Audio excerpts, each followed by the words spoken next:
की प्रतियोगिता भी होगी। प्रतियोगिता को करने के लिए जो साधन व्यवस्था चाहिए वो आपको जनसुराज की ओर से मदद किया जाएगा। जिसने भी क्लब में एक प्रतियोगिता करा ली, 4 गो टीम है लेकिन प्रतियोगिता अगर मान लीजिए दौड़ का आपने करा लिया, तो आपके पास अपने सबसे जो बड़ी बात है, अपने गांव में बच्चों, गरीब बच्चों के पढ़ाने की सुविधा आपको मिल गई। मतलब अगर क्लब में आपने गांव अपने पंचायत से 20, 30, 50, 100 बच्चों को इकट्ठा कर लिया, जो गरीब बच्चे हैं उसको बुलाइए, अपने क्लब पर पढ़ाने के लिए व्यवस्था कीजिए। गांव में किसी एक आदमी को ढूंढिए जो 500, 1000 रुपया लेकर उसको पढ़ाए, और जिसको आप ढूंढ लीजिएगा तो आपका बैंक अकाउंट लिया जा रहा है जिसमें वो पैसा भेजा जाएगा। तो आपको तय करना है कि लड़के 20, 30, 25 जो गरीब घर के बच्चे हैं आपके माध्यम से गांव में वो पढ़ें। अगर ये आप 2 काम कर लीजिएगा तो जो लोग क्लब चला रहे हैं, हर क्लब में कम से कम 500 लोग सीधे तौर पर जुड़ जाएंगे। अगर आपने 4 खेल की टीम बना ली, उसकी प्रतियोगिता करा दिया और बच्चों की पढ़ाई की व्यवस्था कर दी, तो हर क्लब की ताकत 500 लोगों की हो जाएगी। ये पीछे से प्रूवन बात है। दूसरे लोग जो कर रहे हैं उसमें 500 लड़के, अभी तो आप बिना कुछ किए हुए 100, 150 आपने जोड़ा हुआ है लड़कों को, तो 500 अपने आप हो जाएगा। उसके बाद तीसरा काम जो हम लोग कर रहे हैं, जिस क्लब की भी संख्या 500 हो गई, जिसकी ताकत 500 हो गई, वो अपने गांव, अपने पंचायत में जो लाभार्थी है, जो स्कीम है, योजना है, जैसे मान लीजिए वृद्धावस्था पेंशन है, वो नहीं मिलत गांव में कोई के, तो आप अपने बच्चों, अपने टीम के माध्यम से उसको चिन्हित कीजिए कि आपके गांव, आपके पंचायत में 50 आदमी ऐसा है जिसको वृद्धावस्था पेंशन मिलना चाहिए, नहीं मिल रहा है, तो वहां पर जो मुखिया जी हैं अगर जनसुराज से जुड़े हुए तो हम लोग उनसे मदद मांगेंगे। अगर वो नहीं जुड़े हुए, नहीं मानेंगे, तो पदाधिकारी से बात किया जाएगा। नहीं होगा तो उन पर दबाव लोकतांत्रिक तरीके से बनाया जाएगा। आपके पास 100, 150, 200 लड़का रहेगा तो जिसको चाहिएगा वहां बैठ के घेर सकते हैं, उससे काम करा सकते हैं। ये जो एक लाभार्थी वाला जो योजना कर लेगा, उसके बाद आप नेक्स्ट लेवल पर अपने गांव में जितने मोतियाबिंद के ऑपरेशन है वो आप करा सकते हैं, या स्वास्थ्य शिविर लगा सकते हैं।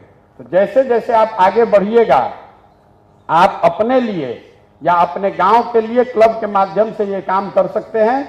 जनसुराज से ये मदद आपको की जाएगी, आपको रुपया नहीं लगाना है, व्यवस्था सब जनसुराज करेगा। आपको अपनी मेहनत करनी है, अपनी पहचान बनानी है। आपको ये तय करना है कि अपने पंचायत में हम सबसे लोकप्रिय युवा बन जाएंगे अगले 1 साल 2 साल में, और जो काम इसको ठीक से करेगा तो अपने आप आपको घर घर आदमी जानने लगेगा कि यही लड़का है जो खेल कूद कराता है, यही लड़का है जो गरीब बच्चों को पढ़ा रहा है, यही लड़का है जो मोतियाबिंद का ऑपरेशन का वहां कैंप लगवाया था, यही लड़का है जो, यही लड़के हैं जो हम लोग का जो कार्ड नहीं राशन मिल रहा था तो लोग राशन दिलवाया है। तो पूरा प्रयास है कि क्लब के माध्यम से ये समाज की मदद की जाए और आप इस मदद का हिस्सा बने, ताकि आपकी खुद की पहचान बने, आपकी नेतागिरी, आपका जो राजनीतिक गोल है उसमें आप आगे बढ़ सकें। हर पंचायत में 8 से 10 क्लब ऐसे हो सकते हैं। तो जो दूसरे क्लब हैं वो आपके कॉम्पिटिटर भी हैं और आपकी ताकत भी है। ताकत इस नजरिए से है कि अगर एक पंचायत में मान लीजिए 5 गो क्लब है, तो सब में 100-100 लड़के हैं, तो आपके 500 लोगों की ताकत है। किसी मुद्दे को आप 500 लोग मिलकर उठा सकते हैं। कंपटीशन इस तरह से कि क्लब में जो लड़के चला रहे हैं, ये सब से अभी हम लोग लिख कर लेते हैं, लिख कर कि आपको अपने जीवन में अगले 3 साल से 5 साल में बनना क्या है। बहुत आदमी लिख के देता है, भैया हमको वार्ड सदस्य लड़ना है, कोई कहता है हमको समिति लड़ना है, कोई कह रहा है कि हमको मुखिया बनना है। आप जो लिख कर दीजिएगा उसी के अनुसार आपको पीछे से मदद करने का प्रयास करेंगे। लेकिन मदद इस पर निर्भर है कि आपकी ताकत कितने पर है।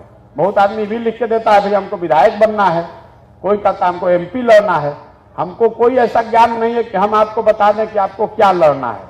क्या लड़ना है ये आपको तय करना है। कौन सा एग्जाम देना है, आप रेलवे का परीक्षा देते हैं कि आर्मी का देते हैं, सिविल सर्विसेज देते हैं कि BPSC देते हैं, आप ही ना तय करते हैं। तो आपको तय करना है कि आपको बनना क्या है 3 साल 5 साल में। आप जो काम लिख कर दीजिएगा उसी के अनुसार हम आपको काम दे देंगे। मतलब मान लीजिए कि आपने लिख के दिया कि भैया हमको मुखिया बनना है, और आप चलाते हैं एक क्लब, तो एक क्लब बना के चला के तो पंचायत भर नहीं आप कवर कर सकते हैं। पंचायत में 5 गो गांव है, 2 गो टोला है, तो कम से कम 7 गांवों में आपकी पकड़ होनी चाहिए। तो 7 गांव में आपको क्लब बनाना पड़ेगा, 7 गांव में आपको टीम बनानी पड़ेगी, 7 गांव में विषयों को लेकर आपको प्रयास करना पड़ेगा। जो आपने तय किया खुद के लिए, आप लिख जब हमको MP बनना है, तो कोई बात नहीं, आप एमपी वाला काम ले लीजिए, 190 पंचायत में काम शुरू कीजिए। वो काम आपको करना है। हमारा काम, अब टीचर हैं, आप जाते हैं शिक्षक कोचिंग में पढ़ने, तो शिक्षक तो पढ़ाएगा ही, कितना नंबर आएगा ये आप पर निर्भर करता है। हमारा काम बताना है भैया अगर इसमें लड़ना है तो इस तरह से आपको प्रयास करना है। आपको भरोसा हो तो कीजिए, कीजिएगा अच्छे से तो मदद भी करेंगे। मतलब जन स्वराज की जो ताकत है, संसाधन है, वो भी आपके पीछे लगेगा, लेकिन करना आप ही को पड़ेगा। हमारे करने से नहीं होगा, करना आपको है जीवन में। एक हम आपको रूल बता देते हैं, लोग पूछते हैं भैया फिर भी बताइए कौन चीज की तैयारी करी, तो आपको रूल बता देते हैं। जो भी आप बनना चाहते हैं उससे एक पैदान नीचे लिख कर दीजिए। अगर आप मुखिया बनना चाहते हैं तो समिति का तैयारी कीजिए, समिति अगर लड़ना चाहते हैं तो वार्ड सदस्य का तैयारी कीजिए। इसलिए कि मान लीजिए कि 60 किलोग्राम का कुश्ती है, 80 किलोग्राम का कुश्ती है और आपका वजन है 65 किलोग्राम, तो किसमें लड़के जीतने की संभावना ज्यादा है? 60 वाला लड़िएगा तभी ना जीतिएगा।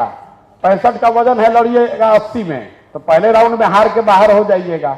और लोकतंत्र में लड़ने का कोई बहादुरी नहीं है, खास करके जो अगर आप बहुत बड़े परिवार के लड़के नहीं हैं तो लड़ने का कोई वैल्यू नहीं है, लड़कर जीतने वाले का वैल्यू है। लड़िए तब जब जीतने की तैयारी हो, जब जीते ना जीते कम से कम सामने वाला कहे कि नहीं लड़ा बहुत मजबूती से। हम लोग रास्ते में चलते हैं, कोई लड़का मिलता है, पूछते हैं क्या करते हो, तो भैया पिछला बार एमपी के चुनाव लड़ल रही, कितना वोट आया, तो कहा 2500। तो हम जान गए सिरे से कि आदमी बेवकूफ है, इसमें टाइम वेस्ट नहीं करना है।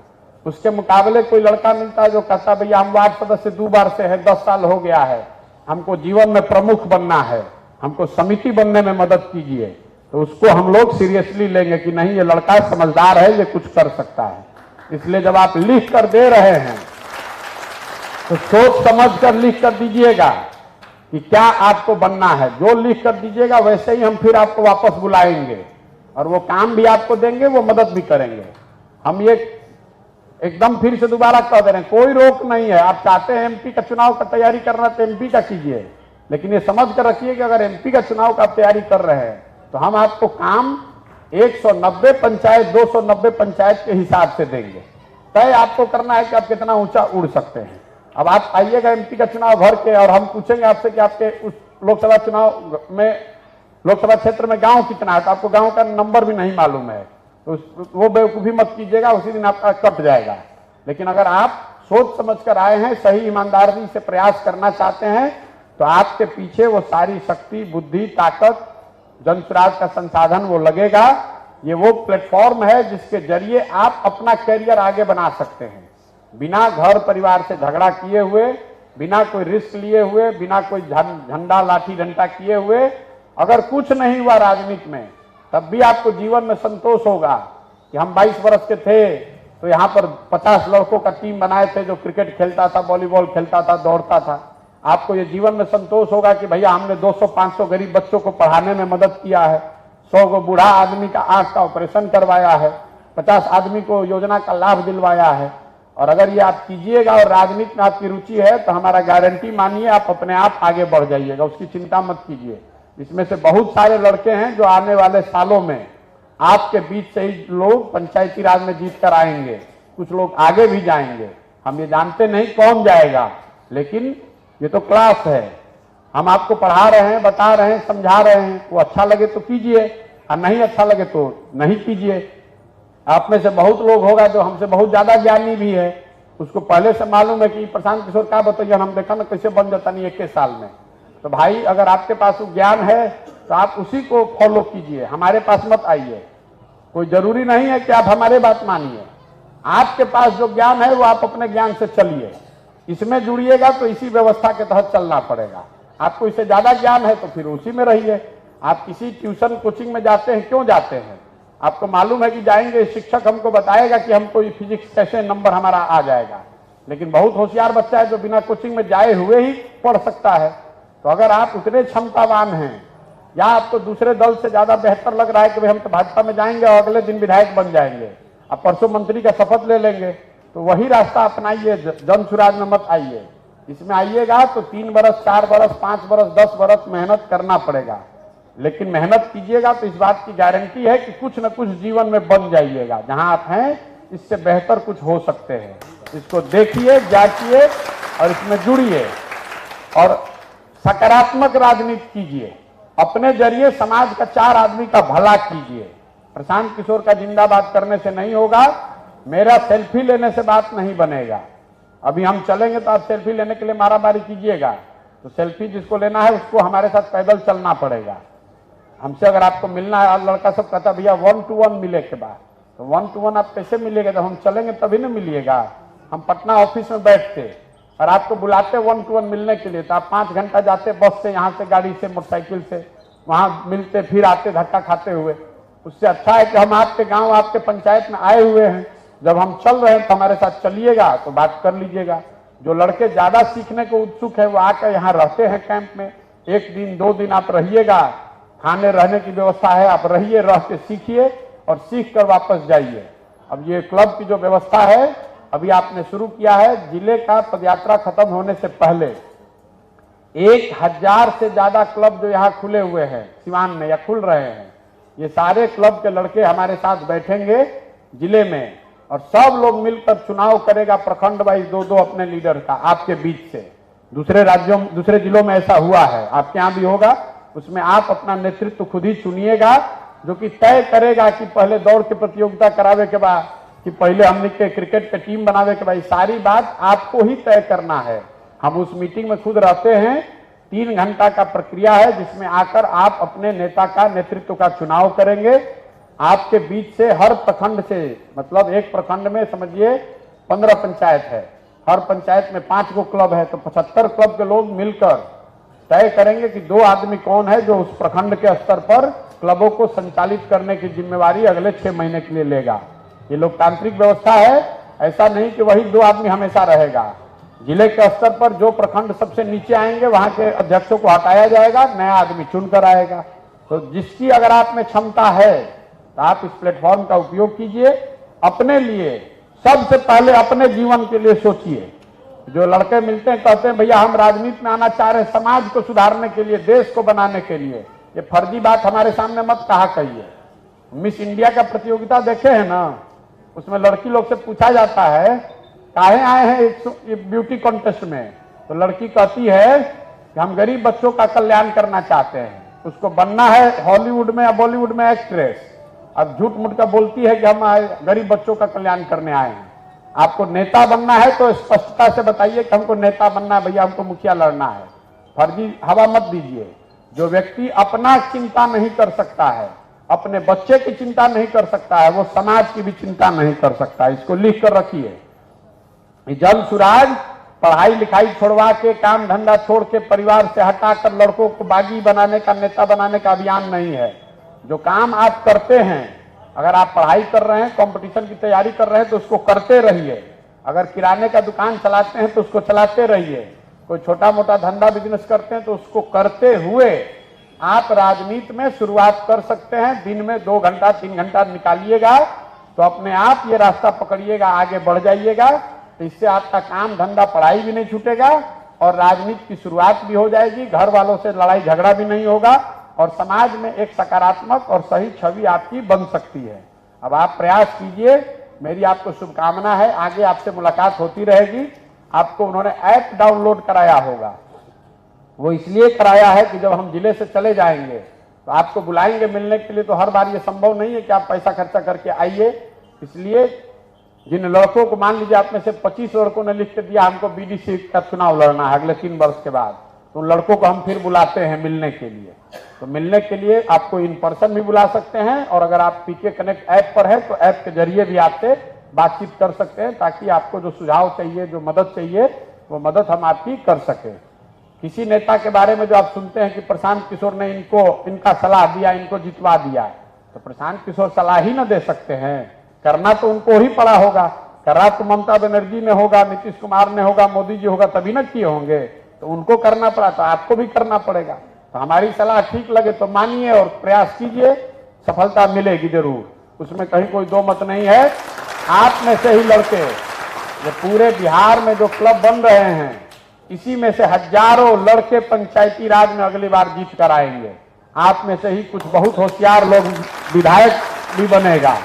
आज नहीं बने 10 वर्ष में बनेगा, लेकिन आपको धैर्य रखकर प्रयास करना पड़ेगा।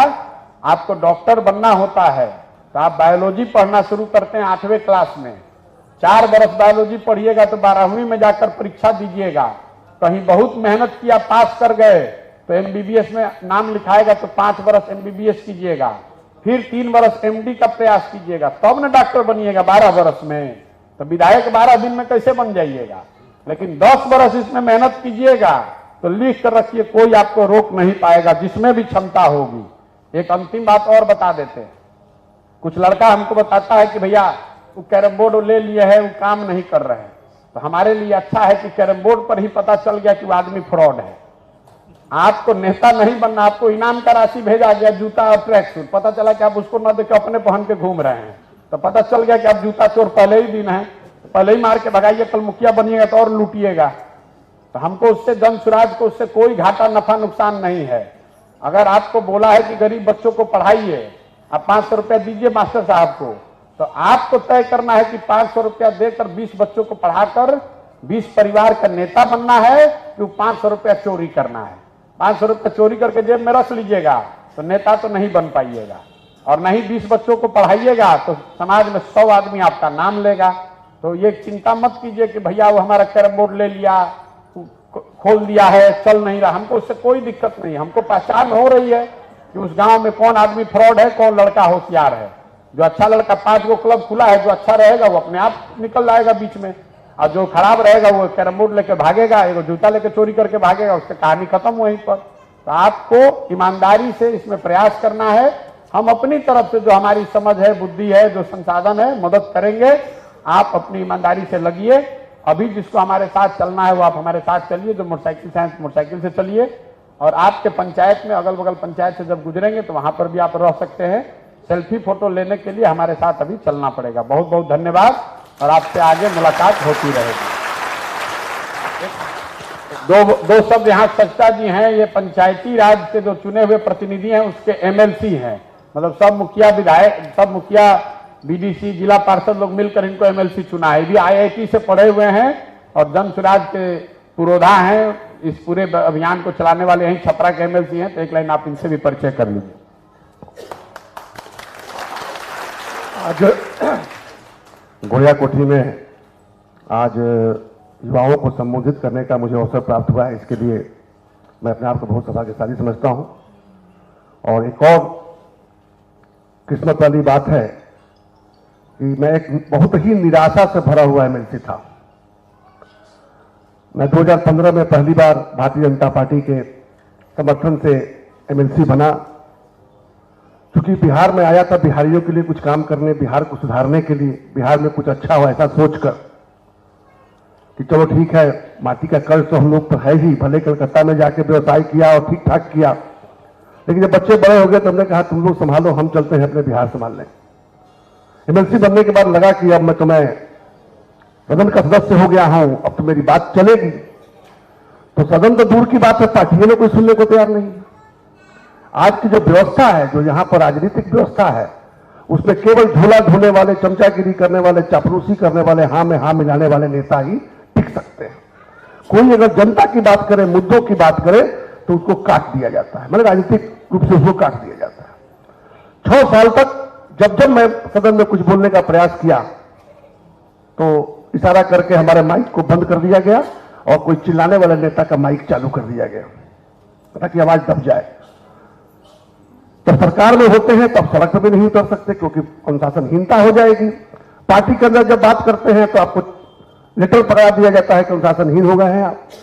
ऐसा होते रहा, 6 साल तक प्रताड़ित हुआ। लगा कि एमएलसी बन के इतने लोगों का आशीर्वाद प्राप्त करके और विश्वास प्राप्त करके मैं कुछ भी नहीं कर पा रहा हूं।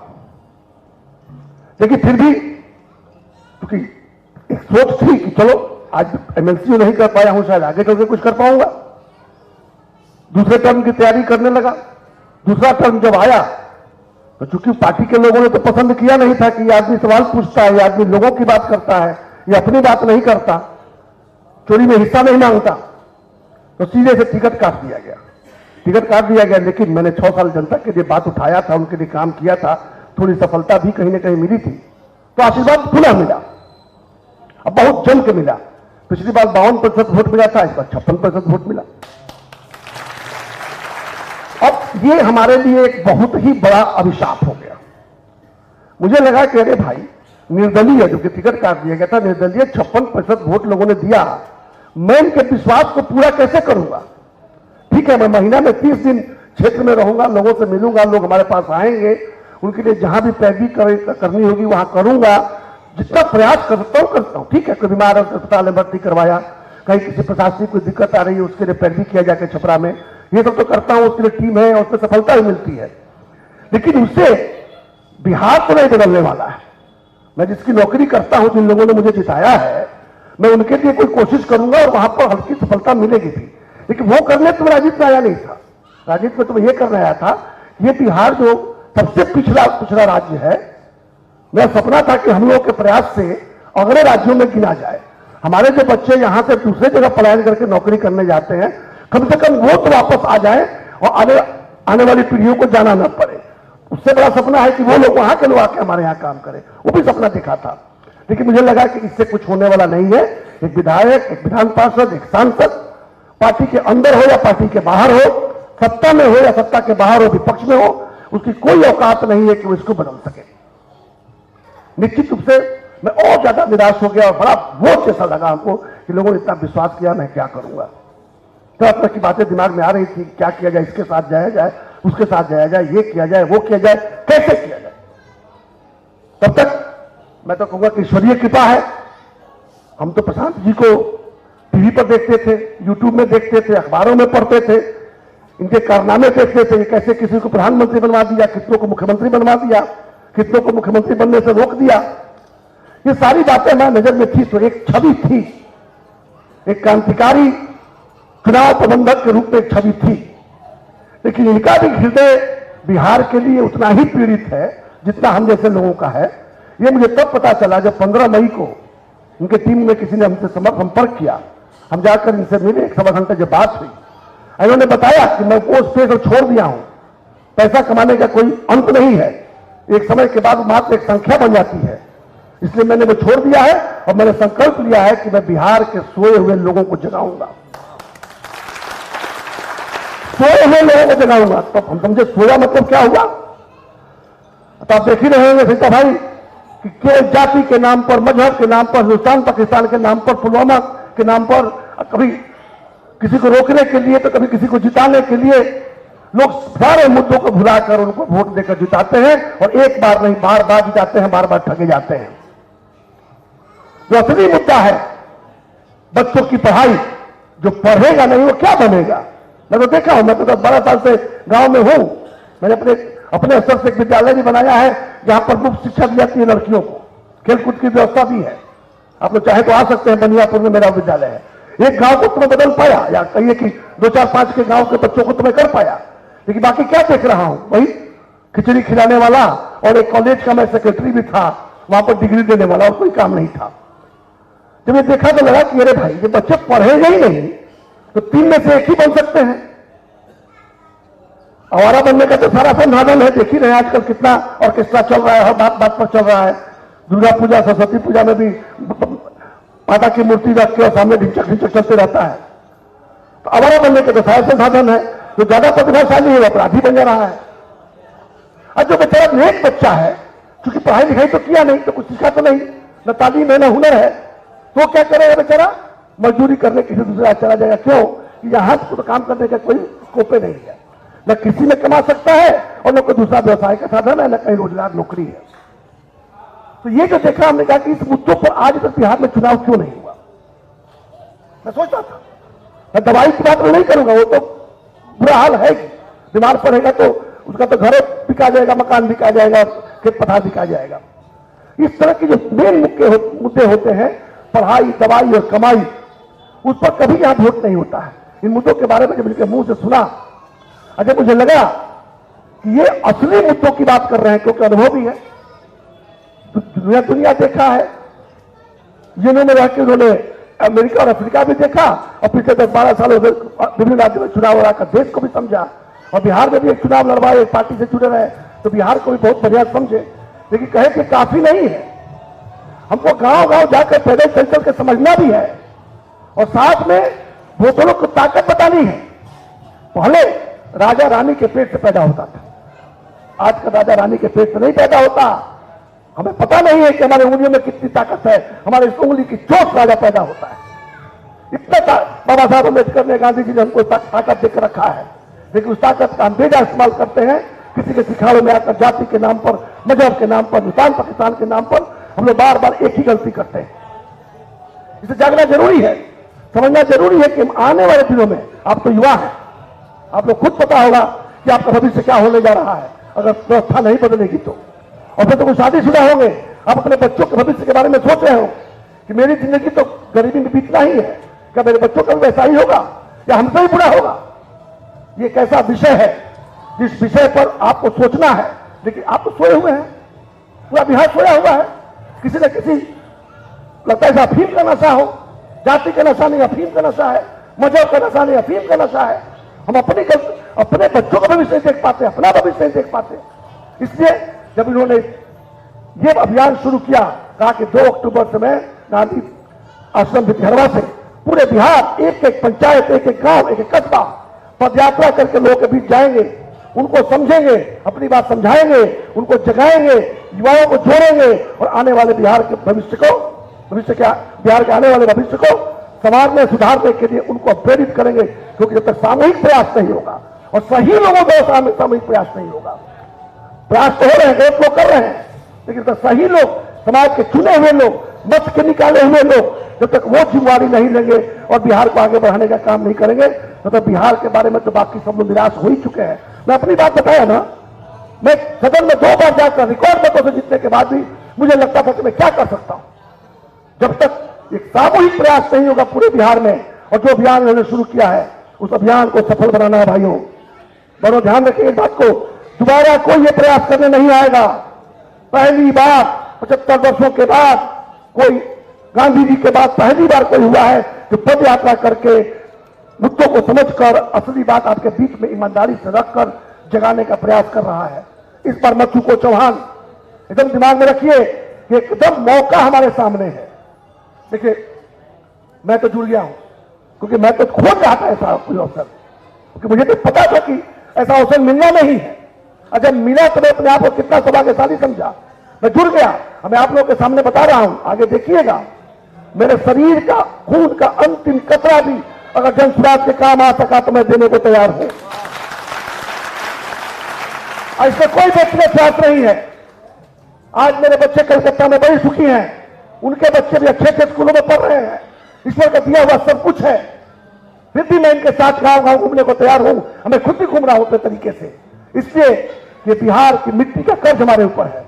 हमारे में और बाकी लोगों में क्या फर्क रहा? हमारे घर में हम 15 भाई बहन थे, 15 भाई बहन, 8 और 6 भाइयों के बीच में हमारे पिताजी 6 भाई थे। एक अकेला में पढ़ लिया तो मैं दूसरी कहानी लिख दिया।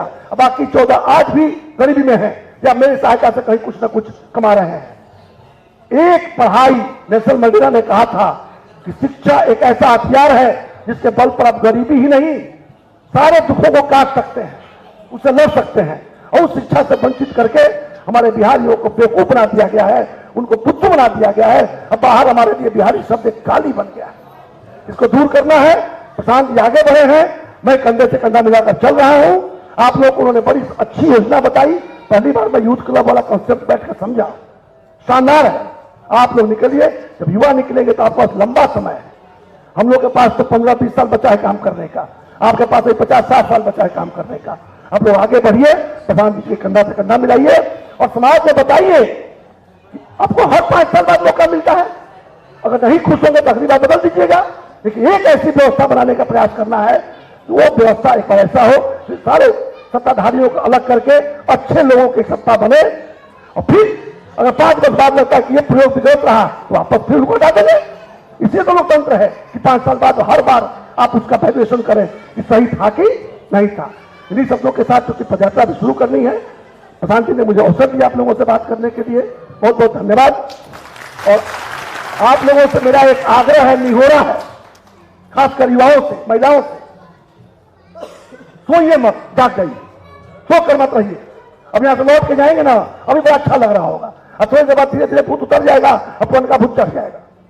ऐसा मत होने दीजिए। ये प्रयास असफल नहीं होना चाहिए, इसे किसी भी तरह सफल होना है, और ये आपके लिए प्रयास हो रहा है, इसमें कोई स्वार्थ नहीं है अपना। जैसा प्रधान जी कहते भी हैं कि अभी एक फोन करेंगे तो कल जाकर शपथ ले लेंगे, कभी बस मेरी स्थिति तो ऐसी ही है, रोज फोन आते रहते हैं। मैंने कह दिया कि नहीं, मैं बिहारियों के लिए काम करने चल चुका हूं, अब मुझे एक नेता मिल गया है, मैं साथ में लग गया, ये काम करना है। आप लोगों से मेरा निहोरा है कि आप इस प्रयास में अपना योगदान भरपूर दीजिए, ईमानदारी से दीजिए, और किसी और के लिए नहीं, अपने और अपने बच्चों के भविष्य के लिए। इन्हीं शब्दों के साथ आप लोगों को धन्यवाद देते हुए कि आप लोग इस इतनी बड़ी संख्या में इकट्ठा हुए हैं, बहुत बहुत धन्यवाद। जय बिहार, जय भारत।